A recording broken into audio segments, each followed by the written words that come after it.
சஞ்சய், என்னாச்சு? ஏன் அவ போட்டோ போட்டு உடைச்ச? Are you crazy? சக்தி மூத்துல ஒரு கராப்பம் போச்சு. அதான் தேடிட்டு இருக்கேன். தப்பிச்சிருச்சு. எங்க போச்சு?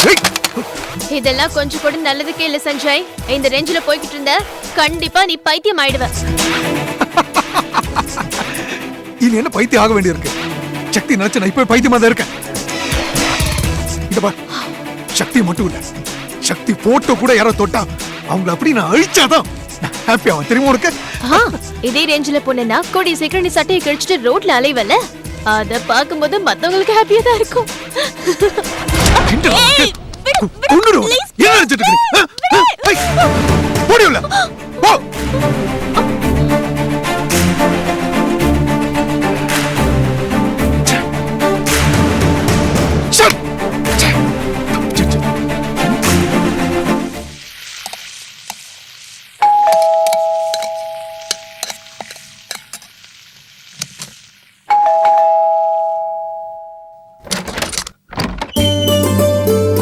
வாங்கம்மா, எப்படி இருக்கீங்க? இருக்க. கொஞ்சம் உட்காருங்க, ஸ்டவ் ஆஃப் பண்ணிட்டு வந்துடுறேன். ஏன், நானும் வரனே. சரி வாங்க வாங்க. முடிஞ்சிருச்சு. சக்தி, அனிதா போன் பண்ணவே இல்ல. நீ சொன்னையா? சொல்லிருக்கேன். இல்ல, சமயத்துல என் வீட்டுக்கார் பண்ணதை நினைக்கும் போது எல்லாத்தையும் தூக்கி போட்டு என் பொண்ணோடே போயிடலாமான்னு தோணுது. ஏதோ சத்தியத்துக்கு கட்டுப்பட்டு வாழ்ந்துட்டு இருக்கேன். என்னங்க நீங்க இப்படி பெரிய வார்த்தையெல்லாம் பேசுறீங்க? அந்த அளவுக்கு மனசு வெறுத்து போச்சு. பொண்ணை பத்தி பேச்சே எடுக்க கூடாது, அவளை பத்தி நினைச்சுக்கிட்டு முகத்தை உருன்னு வச்சிருக்க கூடாதுங்கிறாரு. அத கூட நான் ஒத்துக்கிட்டேன். அதுக்காக வெளியில போயிட்டு உள்ள வரும்போதெல்லாம் என் முகத்தையே உத்து உத்து பாக்குறது, செல்போன் எடுத்து செக் பண்றது, இதுல வேற வெளியே இருந்துகிட்டு திடீர்னு என் நம்பருக்கு ரிங் கொடுக்கறது. நான் எடுத்து என்னங்கன்னு கேட்டா ஒண்ணு இல்ல சும்மாதான்னு கட் பண்றாரு. இப்படித்தாமா ஒரு நாள் இந்த விளம்பரம் வருமே, இந்த பாட்டு வேணுமா அந்த பாட்டு வேணுமான்னு சொல்லிட்டு அந்த போன் வந்துச்சு. நானும் யாரோன்னு நினைச்சு அட்டன் பண்ணிட்டேன். அந்த நேரம் இவர் என்ன கூப்பிட்டுருக்காரு. அது யாரு பேசுறது என்னன்னு என்ன புடின்னு புடிச்சிட்டாரு. எவ்வளவு தூரம் நான் சொல்லியும் அவரு நம்பல. உடனே வந்து என் செல்போனை வாங்கி பார்த்து அந்த நம்பருக்கு டயல் பண்ணாரு. அதுக்கப்புறம் அது கம்பெனி நம்பர்னு தெரிஞ்சதுக்கு அப்புறம் தான் சும்மாவே இருந்தாரு. இருந்தாலும் அனிதா அப்பாக்கு இவ்ளோ கோவம் கூடாது. இல்லம்மா, அவர் பண்றதை நினைச்சு நான் கோவப்பட்டாலும் ஒரு வகையில அவரை பார்க்க பாவமா தான் இருக்கும். என்ன, அவர் பொண்ணு மேல அவ்வளவு பாசம் வச்சிருந்தாரு. ஜெய்வேல் விஷயத்துல ஆரம்பத்துல அவர் கோவப்பட்டாலும் அதுக்கப்புறம் அவர் சம்மதிச்சிட்டாரு. இப்ப என்ன கோவம்னா, அவ சொல்லாம கொல்லாம போய் கல்யாணம் பண்ணிக்கிட்டா இல்லையா, அத அவர் கனவுல கூட நினைச்சு பார்க்கல. அதுலயே தப்பு அவர் மேல இருந்தாலும் அன்னைக்கு உங்க வீட்டுக்கு வந்து அடி வாங்கி அவமானப்பட்டதுக்கு அப்புறம் மாலையும் கழுத்துமா அவ வந்து நின்னதை பார்த்தப்ப அதிர்ச்சி ஆயிட்டாரு. கோவம் ஜாஸ்தி ஆயிடுச்சு. அன்னைக்கு அனிதாவை வீட்டுல கொண்டு வந்து விட்டதுக்கு அப்புறம் அவரு திரும்ப திரும்ப சொல்லி ஆத்திரப்பட்டது இதத்தா. இல்லம்மா, அவ அப்பாவோட வெறுப்பும் நியாயம்தான். அதுக்காக அவரும் ஒன்னும் தப்பு பண்ணல. அண்ணாச்சி வீட்டுக்கு அவங்கள கூட்டிட்டு வரும்போது என்னதான் கோவப்பட்டு திட்டினாலும் சமாதானம் ஆகி ஏத்துப்பாருன்னு, அதுவும் நான் சொன்னா ஏத்துப்பாருன்னு, அதனால எப்படியும் சரி பண்ணலாம்னு நம்பிக்கையில தான் வந்தோம். ஆனா அங்க வந்ததுக்கு அப்புறம் தான் அங்க ஒரு பெரிய பிரச்சனையே நடந்ததுன்னு எங்களுக்கு தெரிஞ்சது. அனிதாக்கும் அந்த நிலைமையில என்ன பேசுறது என்ன செய்யறதுன்னே புரியல. அவ அப்படி நின்னது கூட தப்பில்ல. ஆனா வீட்டுக்கு கூட்டிட்டு வந்து நடந்த எல்லாத்தையும் சொன்னாருல்ல, அப்பவாவது பொறுமையா இருந்து ஜெயவேல் கூட போகாம இருந்திருந்தா ஒரு வாரமோ இல்ல 10 நாளோ கழிச்சு ஏதாவது சொல்லி அவரை சமாதானப்படுத்தி இருக்கலாம். ஆனா நீங்க எல்லாரும் செத்தாலும் பரவாயில்ல, எனக்கு அவன் தான் வேணும்னு கண்ணெதிலே ஓடி போனா பாரு. அதுலதாமா அவரு ரொம்ப வெறுத்து போயிட்டாரு. அது என்னமோ கரெக்டா. என்ன பண்ணுறது, இந்த காலத்துல பசங்களுக்கு காதலுங்கிறது கடிவாளம் மாதிரி. அதை போட்டுட்டா அவங்களுக்கு வேற எதுவுமே கண்ணுக்கு தெரியறது இல்ல. பார்க்க போனா அனிதா அப்பா இந்த ஜென்மத்துல மனசு மாறுற மாதிரி தெரியல. ஹ, என்ன பண்றது? புருஷனுக்காக பொண்ணையோ பொண்ணுக்காக புருஷனையோ விட்டு தர முடியாம நான் படுற பாடு இருக்கே, பெரும் பாடா இருக்கு. இந்த உலகத்துல பெரும்பாலான அம்மாக்களோட நிலைமை இப்படிதானே இருக்கு. சரிம்மா, நான் வந்து ரொம்ப நேரம் ஆயிடுச்சு. பொண்ணை பத்தி பேச ஆரம்பிச்சதுல நேரம் போனதே தெரியல. நீ தப்பா நினைச்சுக்காத. இந்த பேக்ல கொஞ்சம் நகையெல்லாம் எடுத்துட்டு வந்திருக்கேன். இத அவகிட்ட கொடுத்துரு. எதுக்கு இதெல்லாம்? இல்ல, போன இடத்துல அவ எப்படி இருக்காளோ, எதுக்கும் இந்த நகையெல்லாம் இருந்தா சமயத்துக்கு உதவும் இல்ல, அதனாலதான். இதெல்லாம் வேண்டாங்க. அவ ரொம்பவே நல்லா இருக்கா. செலவுக்கு பணத்தை பத்தி அவ கவலைப்பட வேணாம். இந்த நகையெல்லாம் நீங்களே எடுத்துட்டு போயிடுங்க. வேணா ஒண்ணு செய்யுங்க, அவ இது வரைக்கும் படிச்ச சர்டிபிகேட்ஸ்லாம் என்கிட்ட கொஞ்சம் கொண்டு வந்து கொடுங்களேன். இந்த சர்டிபிகேட்ஸ்லாம் இருந்ததுன்னா அவளுக்கு ரொம்ப யூஸ்ஃபுல்லா இருக்கும். அவ காலேஜ்ல போய் விசாரிக்கிறேன். படிப்பை கண்டினியூ பண்ண ஏதாவது வழி இருக்கான்னு கேக்குறேன். ஏன்னா மெடிக்கல்ல சீட் கிடைக்காம அவன் அலமோதிட்டு இருக்கான். இவங்களுக்கு படிக்க வாய்ப்பு கிடைச்சும் ஏன் மிஸ் பண்ணோம்? அதுவும் நல்லதுதான். நான் எவ்வளவு சீக்கிரம் முடியுமோ அவ்வளவு சீக்கிரம் அவளோட சர்டிபிகேட் எல்லாம் கொண்டு வந்து தரேன். அப்ப நான் வரட்டுமா? மறக்காம போன் பண்ண சொல்லுமா? சரி, வாங்க.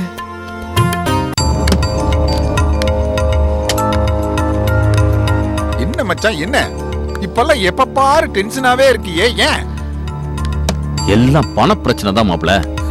மச்சான், எனக்கு பணம் தேவைன்னா நான் உங்ககிட்ட வந்து கேட்பேன். இப்போ உனக்கே பிரச்சனைனா நான் எங்க போய் கேட்பேன்? இன்வெஸ்டர்ஸ்க்கு கொடுக்க வேண்டிய இன்ட்ரெஸ்ட் பணம் கூட ஒழுங்கா வர மாட்டேங்குது. நானும் எவ்வளவு நாளைக்கு தான் ரொட்டேஷன் பண்ணிட்டு இருப்பேன்? பாவ நீ, எவ்வளவு அடிச்சாலும் தாங்கிறதுக்கு நீ என்ன வடிவேலா? சார் சார் வணக்கம் சார். வணக்கம் சார். வணக்கம் சார். என்னங்க கேட்காம கொள்ளாம நேரா உள்ள வரீங்க? என்னைய நினைச்சிட்டு யார்கிட்ட கேட்டு வரணும்? ஏன் வெளில ஸ்டாஃப்ஸ் இல்ல? இருந்தாதான் கேட்டு வந்திருப்பேனே. வேலை நேரத்துல வேலை செய்யாம எங்க போய் தொலைஞ்சானுங்க விடுங்க. ஆபீஸ்க்குள்ள வேலை இருந்தா தானே அவனுக்கு உட்கார்ந்துருப்பானுங்க. மாப்ள கொஞ்சம் பேசாம இருக்கு மாப்ள. சரி சொல்லுங்க, இப்ப என்ன வேணும் உங்களுக்கு? என் ஃப்ரெண்டு கதிர்வேலுங்கிற பேர்ல இன்வெஸ்ட் பண்ணிருக்காரு. 4 மாசமா இன்ட்ரெஸ்ட் வரல. அதான் என்ன ஸ்டேட்டஸ்னு அவர் என்ன பார்த்து வர சொன்னாரு. ஆபீஸை இந்த நிமிஷம் வரைக்கும் பூட்லீங்க, அதுதான் ஸ்டேட்டஸ். சார், என் பேர் மணி. எனக்கு 6 மாசமா இன்ட்ரெஸ்ட் வரல. மச்சான், இவர்தான் சீனியர். மணி கிட்ட தான் நீ பேசணும், பேசு. மாப்ள தயவு செய்து கொஞ்சம் பேசாம இருங்க. இத பாருங்க, உங்க அக்கௌண்ட் நம்பர் எல்லாம் முன்னாடி அக்கௌண்ட் இருக்காருல அவர்கிட்ட போய் கொடுத்துட்டு போங்க. என்ன ஏதுன்னு பார்த்துட்டு நானே உங்களுக்கு ஃபோன் பண்றேன். அவங்க எல்லாம் யாரும் இல்லங்க, உங்க ஸ்டாஃப்ங்க எல்லாம் டீ கடையில உட்கார்ந்திருக்காங்க. அவங்களும் எவ்வளவு நேரம் தான் ஒரே இடத்துல கொட்ட வச்சு உட்கார்ந்திருப்பாங்க. விளையாடுறீங்களா? வட்டியும் தரது இல்ல, முதலும் கொடுக்க மாட்டேங்கிறீங்க, வந்து ஆளே இருக்க மாட்டேங்கிறீங்க. போன் பண்ணா எடுக்க மாட்டேங்கிறீங்க. நேர்ல வந்தா யாரும் இருக்கிறதே இல்ல. வாங்க வாங்க வாங்க, நீங்க வர்றப்பெல்லாம் வரவேற்கிறதுக்கு இவர் வெட்டித்தனமான ஆளா? இவர் பெரிய பிசினஸ் மேன். இவர் மீட்டிங் கான்ஃபரன்ஸ் பல இடங்களை சுத்திட்டு இருக்கிறவர். உங்கள மாதிரி ஒரே இடத்துல உட்கார்ந்து இருக்கிறவர் அல்ல. ஹலோ, நீங்க ஒரே இடத்துல இருங்க, இல்ல உலகத்தையே சுத்திட்டு வாங்க. அத பத்தி எங்களுக்கு கவலை இல்ல. எங்க பணத்துக்கு என்ன பதில் சொல்றீங்க? 2 மாசத்துக்கு முன்னாடியே மொத்த அமௌண்ட்டையும் கொடுக்குறேன்னு சொன்னீங்க, இன்னும் கொடுக்கல. இது வரைக்கும் எந்த பதிலும் வரல. யோ, என் கணக்க பார்த்து செக்க போட்டு கொடு. நான் எவ்வளவு நேரம் ஆனாலும் வெயிட் பண்ணி வாங்கிட்டு போறேன். வீணா இதுக்கு கூட்டம் போட்டுட்டு மினிஸ்டர் வர நேரமாச்சு, எல்லாரையும் டிஸ்போஸ் பண்ணிடலாம். யோ, என்ன சீனா? மந்திரி வராரு சொன்னா நாங்க பயந்துட்டு போயிருவோமா? நான் இங்க போட்டுக்கிறதே மந்திரியோட பணம் தான். வேணும்னா மந்திரியை கூப்பிடட்டுமா? இல்ல, கண்ணாடி போட்ட ஜென்டில்மேன், எதுக்காக கோவப்படுறீங்க? மந்திரி எல்லாம் கூப்பிடாதீங்க, நான் மந்திரி வருவாருன்னு தானே சொன்னேன். மாப்ள சும்மா இருக்கீங்களா? மந்திரிக்கு போன் பண்ண. ஐயோ மாப்ள கொஞ்சம் சைலண்டா இருங்க. ஓகே. இத பாருங்க, இப்படி இங்க கும்பலா வந்து சத்தம் போடுறதுனால ஒண்ணும் நடக்க போறது இல்ல. அப்ப வரிசையா வந்து நின்னா மட்டும் வாரி வாரி கொடுத்துருவியா? அண்ணன் நல்ல காமெடி பண்றாருல, செம காமெடி. ஆமா ஆமா, ஆரம்பத்துல இருந்து அவர்தான் தீயா பேசிட்டு இருக்காரு. இப்படி நைஸா பேசிதான் எல்லாரையும் கவுத்துட்டீங்க. ஏங்க இப்படி தப்பாவே யோசிக்கிறீங்க? நான் சொல்றத கொஞ்சம் பொறுமையா கேளுங்க. சமீப காலமா ஷேர்ஸ் எல்லாம் கொஞ்சம் அடி. சேர்ல அடியோ டேபிள்ல அடியோ, எங்க பணத்தை கொடுத்துட்டு மறுவேளை பாருங்க. யோ, என்ன கிண்டல் பண்ணிட்டு இருக்கீங்க? பணத்தை போட்டுட்டு வயிற்றுச்சல்ல பேசிட்டு இருக்கேன், நீங்க பாட்டுக்கு சிரிச்சிட்டு இருக்கீங்க. ஆமா சார், எங்க பணத்துக்கு ஒரு முடிவு சொல்லுங்க சார். எனக்கு வட்டி கூட வேண்டாம், போட்ட பணத்தை திருப்பி கொடுத்துருங்க, அது போதும். ஏங்க இப்படி கும்பலா வந்து பணத்தை கொடுனா எப்படிங்க? நீங்க ஒண்ணு பண்ணுங்க, உங்க பேரு, அக்கௌண்ட் நம்பர், போன் நம்பர்லாம் எழுதி கொடுத்துட்டு போங்க. நான் அக்கௌண்டன்ட் கிட்ட சொல்லி செட்டில் பண்ண சொல்றேன். அந்த வேலையே வேண்டாம். பணத்தை வாங்காம நாங்க யாருங்கிறது போறதா இல்ல. என்ன நாங்கன்னு சொல்றேன், நான் மட்டும் சொல்லு. நீ வீட்ல இருந்து வர்றப்ப தனியா தானே வந்த, இங்க வந்து தானே எல்லாரும் ஒண்ணு சேர்ந்தீங்க. என்ன யூனியன் சேர்க்கறியா? யூனியன் யோ என்னையா வாயா போயன்னு பேசிட்டு இருக்க? யாரா நீ? எது யாரா நீயா? கண்ணாடிகள் தான் கண்ணு தெரியுது, மூக்கோட சேர்த்து குத்திருவன மாட்டேன். இந்த பிச்சு முத்து ஏரியால வந்து கேட்டு பாறா யாருன்னு சொல்லுவாங்க. சும்மா இரு மச்சான், அவங்க போய் பேசி வாடா போடாங்கற. அத பார்த்து என்ன சும்மா இரு சொல்றியா? உனக்கு ஒண்ணு என்னால தாங்கிக்க முடியாது. சரி மாப்ள, கொஞ்சம் பேசாம இருங்க. முடியாது இல்ல, வா வந்து உன் பண்ணைய காட்டு. இப்ப என்ன பண்ணைய தானே பார்க்கணும். வாயா கோழியை காமிக்கிற, வாயா மாப்ள நீ கம்மாங்கற, நான் பாத்துக்கறேன். வாங்கயா மாப்ள, நான் சொன்ன கேளு மாப்ள. இன்னைக்கு இவனை கூட்டி வாயா வந்து காட்டியா. கொஞ்சம் நில்லுங்க மாப்ள. சார் கொஞ்சம் நில்லுங்க. வாயா வாயா. சார் இருக்கு சார். மாப்ள வாங்க போறேன் இன்னைக்கு. கொஞ்சம் இருங்க, யோ நான் பேசிக்கிறேன். என்னையா நின்னுட்டீங்க? பண்ணைய காட்ட இங்க போறீங்களா பாருங்க, இல்லையா? நான் சொல்றது கொஞ்சம் கேளுங்க. தனித்தனியா எல்லாரையும் கூட்டு போய் காட்ட முடியாது. நான் எல்லாருக்கும் எஸ்எம்எஸ் அனுப்புறேன், எல்லா இன்வெஸ்டர்ஸும் வந்துருவாங்க. உங்க எல்லாரையும் ஒண்ணா கூட்டு போய் காட்டுறேன். அதெல்லாம் முடியாது. கொஞ்சம் புரிஞ்சுக்கோங்க சார். சார் கொஞ்சம் நிலைமையை புரிஞ்சுக்கோங்க சார். உங்களை மட்டும் கூட்டு போய் காட்ட முடியாது சார். எல்லாரும் வரட்டும், நான் கூட்டு போய் காட்டுறேன். அதெல்லாம் முடியாது. சமாளிங்க. ஓகே மச்சான், எங்க மச்சான் உங்க எல்லாருக்கும் எஸ்எம்எஸ் அனுப்பிச்சு வர சொல்லுவார். அப்ப வாங்க, இன்னைக்கு வேணாம் மச்சான். எப்ப போலாம்? வர ஞாயிற்றுக்கிழமை போலாம். வர்ற ஞாயிற்றுக்கிழமை எல்லாரும் கோழி பண்ணி போய் பாக்குறோம். இப்ப போங்க. அன்னைக்கு எல்லாருக்கும் மதியம் வான்கோழி பிரியாணி, அந்த செலவை கம்பெனியே ஏத்துக்கும். போங்க போங்க, சந்தோஷமா போங்க.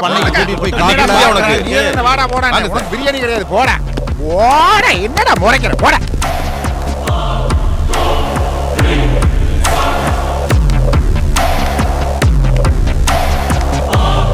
ஷாம் சார், நான் ராஜதுரை பேசுறேன். சொல்லுங்க ராஜதுரை. சார், நம்ம இன்வெஸ்டர்ஸ் எல்லாம் இங்க வந்து ஒரே பிரச்சனை பண்றாங்க.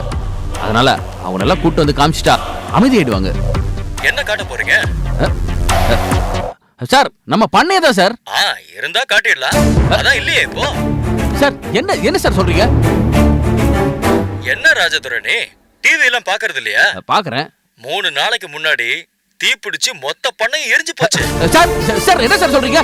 சார் என்ன சார் சொல்றீங்க நீங்க? அந்த ஆக்சிடென்ட் நேர்ல பார்த்ததுல ஹார்ட் அட்டாக் வந்து ஹாஸ்பிடல் அட்மிட் ஆயிருக்கு. போனை கட் பண்ணு. Sir sir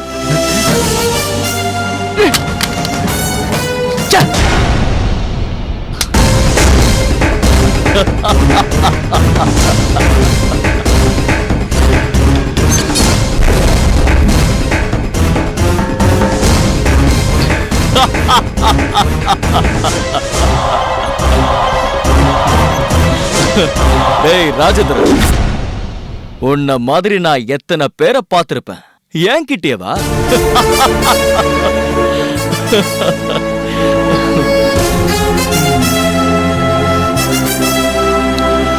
You know one thing? I'm always bad man. Yes, bad man.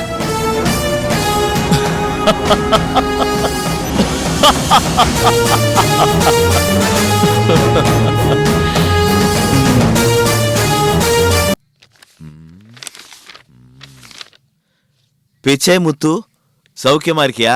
என்ன பிச்சை முத்துன்னு ராகம் பாரு. முத்துன்னு கூப்பிட வேண்டியதுதானே. அதை விடு. போன்ல பணம் வேணும்னு சொல்லி அது இவருக்கு தான். ராஜதுரை. வணக்கங்க மிஸ்டர் ராஜதுரை. எல்லா பிரச்சனையும் சொன்னாரு. உங்களுக்கு குறைஞ்சது எவ்வளவு அமௌண்ட் வேணும்? ஒரு 1.5 கோடி வேணும். உங்களுக்கு 1.5 கோடி பணம் வேணும்னா மினிமம் 3 கோடி வேல்யூ உள்ள ப்ராப்பர்ட்டியை எங்க கிட்ட பிளட்ஜ் பண்ணணும்.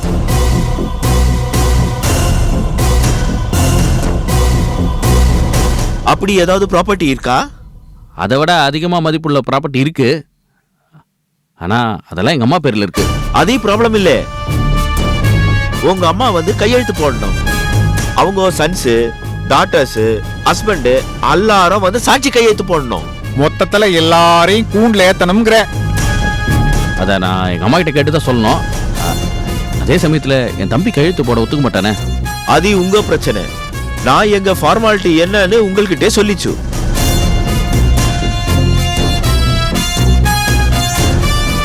ஆமா, அந்த தியேட்டர் ஒன்று இருக்கு இல்ல, அது யார் பேர்ல இருக்கு? யோசேட்ட, உன் ஃபார்மாலிட்டி மட்டும் சொல்ல வேண்டியதானே. அந்த தியேட்டர் எதுக்கு இருக்கிற? அந்த தியேட்டர் ₹1 கூட போகாது. Dungeon theatre. ஏ மச்சான், வா இத பத்தி அத்தை கிட்ட பேசிக்கலாம். நட.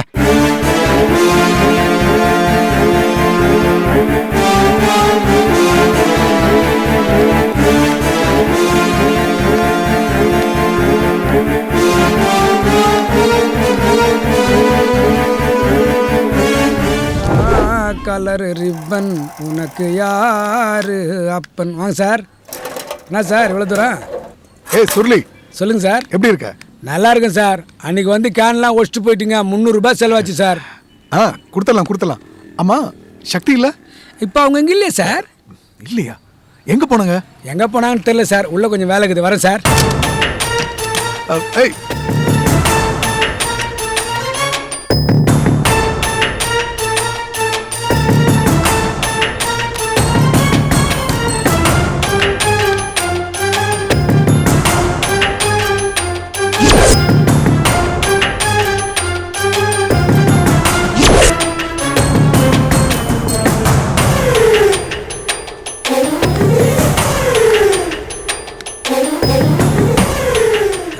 வெளியில தான் பேசிட்டு மறுபடியும் உள்ள வந்துட்டீங்க. ஆமா, உடஞ்ச கடை காசு கொடுக்க போறீங்களா? கொடுங்க. சக்தி அண்ணாச்சி வீட்டில் தானே இருந்தாங்க, அப்புறம் இங்க வந்தாங்க. ஆமா சார், அண்ணாச்சி வீட்டில் தான் இருந்தாங்க. நீங்க எதுக்கு சார் இதெல்லாம் கேட்குறீங்க? நான் உங்களுக்கு வேண்டிப்பட்டோன்னு சொன்னேன்ல. ஆமாம் சொன்னீங்கல்ல சார். சக்தி அக்கா அண்ணாச்சி வீட்டில் தான் இருந்தாங்க. அண்ணாச்சியோட பையன் ஜெயவேலு அனிதான்னு ஒரு பொண்ணை லவ் பண்ணிட்டான். அதுக்கப்புறம் அவங்க 2 வீட்லயும் கல்யாணத்துக்கு சம்மதிச்சுட்டாங்க. திடீர்னு 2 வீட்டுக்கும் பயங்கரமான சண்டை. அப்புறம் சக்தி அக்கா அவங்க 2 பேரும் கூட்டு போய் கல்யாணம் பண்ணி அவங்களுக்கு தெரிஞ்ச இடத்துல எங்கேயோ வச்சுட்டாங்க. அதனால சக்தி அக்காவை அண்ணாச்சி வீட்டு விட்டு வெளியே அனுப்பிச்சிட்டாரு. வெளியே வந்த சக்தி அக்காவை எங்க பாஸ் தலை கூட்டு வந்து நேரா குடோன்ல தங்க வச்சுட்டாரு. இதை தெரிஞ்ச அவர் அம்மா நேரா வந்து சக்தி அக்காவை கண்டபடி பேசி சண்டை போட்டாங்க.